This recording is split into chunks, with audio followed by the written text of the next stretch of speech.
Literacy വേൾഡിന്റെ തിരുവോണാശംസകൾ എല്ലാവർക്കും നേർന്നുകൊള്ളുന്നു. 1961 പട്ടം താണുപിള്ളയുടെ നേതൃത്വത്തിലുള്ള മന്ത്രിസഭ ഓണം കേരളത്തിന്റെ ദേശീയോത്സവമായി പ്രഖ്യാപിച്ചു.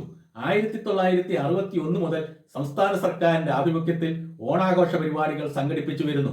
ലോകമെമ്പാടുമുള്ള മലയാളികൾ ജാതിയുടെയും മതത്തിന്റെയും വർഗത്തിന്റെയും വർണ്ണത്തിന്റെയും രാഷ്ട്രീയത്തിന്റെയും വ്യത്യാസങ്ങളില്ലാതെ ഓണം ആഘോഷിക്കുന്നു. ഓണത്തെ സംബന്ധിച്ച് ഒട്ടേറെ ഐതിഹ്യങ്ങളും ചരിത്രരേഖകളിലെ പരാമർശങ്ങളും ഉണ്ടെങ്കിലും ഓണക്കാലം മലയാളികളുടെ മനസ്സിൽ സന്തോഷത്തിന്റെയും സമൃദ്ധിയുടെയും സമത്വത്തിന്റെയും സാഹോദര്യത്തിന്റെയും വർണ്ണനിലാവ് പെയ്തിറങ്ങുന്ന കാലമാണ്. കള്ളവും ചതിവും കള്ളപ്പറയും കള്ളത്തരങ്ങളും പുളിവചനങ്ങളും ആദികളും വ്യാധികളും ബാലമരണങ്ങളും ദാരിദ്ര്യവും പട്ടിണിയും ഇല്ലാത്ത നല്ല മഴകളും നല്ല വിളവുകളുമുള്ള ഒരു കാലത്തിന്റെ ഗ്രഹാതുരത്വം മലയാളികളുടെ മനസ്സിൽ ഓടിയെത്തുന്ന കാലമാണിത്.